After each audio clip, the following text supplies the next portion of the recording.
To put it simply, there are only three classes: Fighter, Mage, and Rogue. Each class has two subclasses. Fighter has Defender, or Attacker types. Mage has Support, or Offense magic.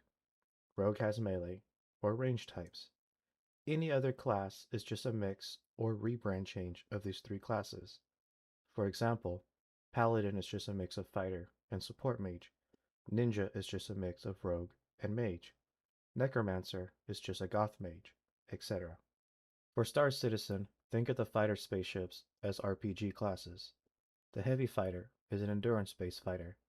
Think Great Shield enemies in Elden Ring, Heavy in Team Fortress 2, or Reinhardt in Overwatch. Your job is to be the wall, the line in the sand others have to cross. Your job is to stop the enemy from doing whatever they want for free.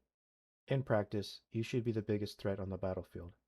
Either the enemy focuses you, allowing your teammates to flank the enemy, or the enemy ignores you and chases your medium and light fighter teammates, allowing you to use your big guns on small targets and pop them like soda cans on a shooting range. Heavy fighters prefer the brawling fighting style.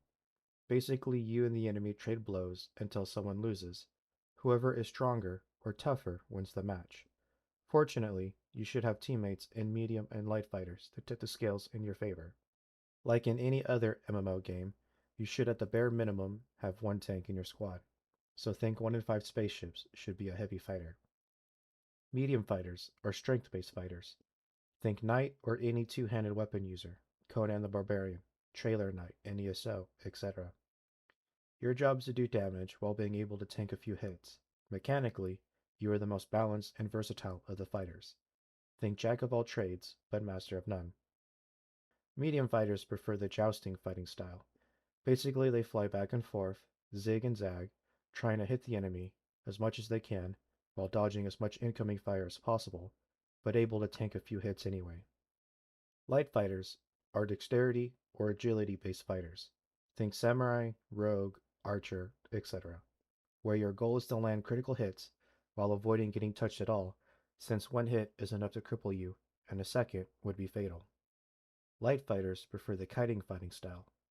Basically, you fly in an orbit, spin, roll, whatever you need to do to dodge every enemy shot, because you're not equipped to take hits.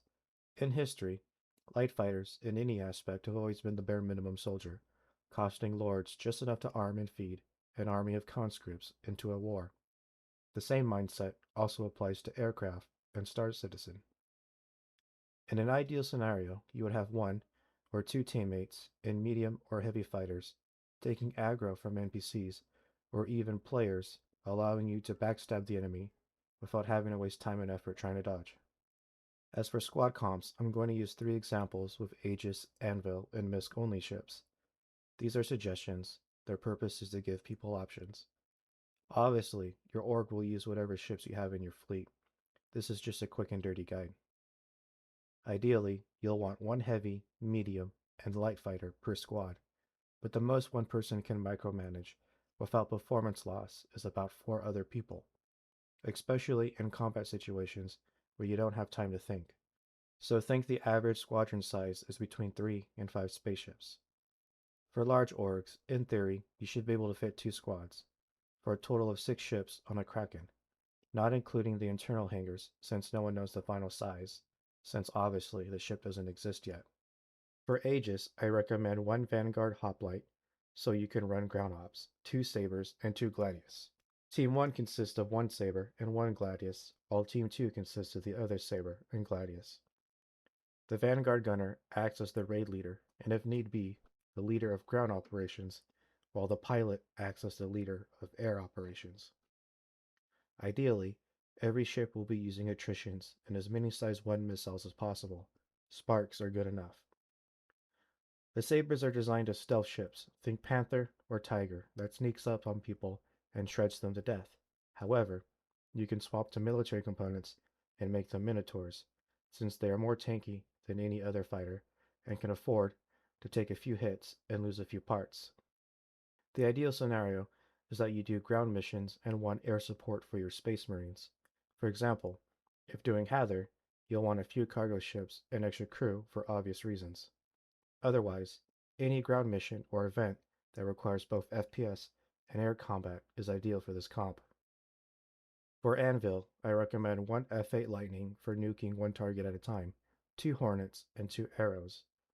Team 1 consists of one Hornet and one arrow, while Team 2 consists of the other Hornet and arrow. The rule of thumb is that each ship has two size 1 distortion repeaters, and the rest Badgers, with as many missiles as possible, as well as the highest grade of military components possible. The F8 Lightning pilot will default as a squad leader and coordinate teams 1 and 2 while juggling their own target. Ideally, this is a PvE comp that can swap to PvP at a moment's notice. However, PvP is not the focus because to make money, you need to actually do some kind of work or mission. But this team focuses on staying in the cockpit as long as possible for PvE missions. Think Arena Commander if you could do high-level missions that send swarms of enemies at you and your squad. For Misk, I recommend one Guardian Key, two Guardian Maxes, and two Reliant Tana. Team 1 will consist of one Max and one Tana, while Team 2 will consist of the other Max and Tana. For the key, I recommend two size 5 laser repeaters, specifically Galderines, and 32 size 1 missiles. Sparks will do. Ideally, you would be the squad leader and using stealth components as to not make yourself obvious to others.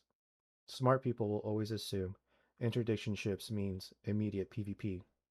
And let's be honest for a minute. Interdiction means griefing, specifically camping stations or stargates. Although there will be some who do want to bounty hunt in groups and don't want people to run away, this comp is basically ideal for large orgs that want to LARP as off-brand Star Wars Empire. The Maxes will have laser repeaters, Rhinos are fine, and 24 Tempest missiles. Their job is to bully targets as much as possible.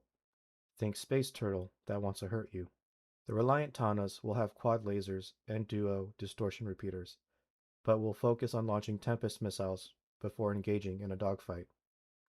On a side note, Fury swarms are fun, but require an Idris and a lot of chuds to carry an amount of Furies that would be considered an overwhelming threat.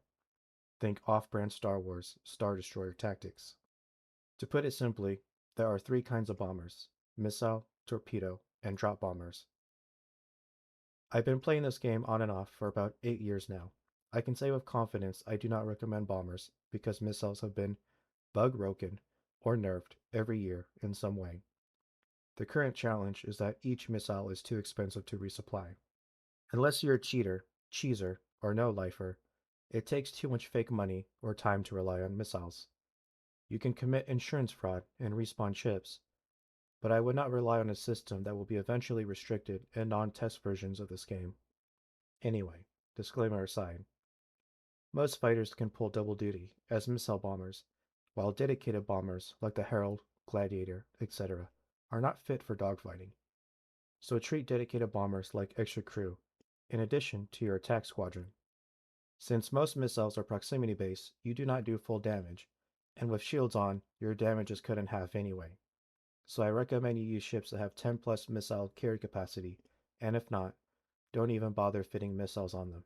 And make sure you have a dedicated partner to do the dogfighting while you shoot missiles from a distance. Wait until the enemy shields are down, so you do max possible damage, and then shoot one missile at a time to conserve ammo. Switch roles with your partner, so you each take turns shooting bullets and missiles. As for torpedo strategy, you'll need at least 4 bombers for a specific tactic. Basically, each bomber pilot will spread out in a circle around their target and fire at about the same time, hopefully with alternating angles and timing so that the capital ship's automatic turrets cannot keep up with the torpedo barrage and it eventually takes enough damage to blow up. As for drop bombers, there is only a few fit for the job. To put it simply, you commit vandalism on parked ships. Ideally, you would have a stealth recon ship nearby the location scanning for targets. Then they report back the details, and ideally, a squadron of drop bombers drop all of their load on the parked target to break through the shield and do enough damage to cripple a capital ship. This will be more common once player bases is a thing and orcs have put up several AFK turrets around their base to stop drop bombing. So you'll probably need a ground assault crew to railgun the AFK turrets and make the area safe for air combat.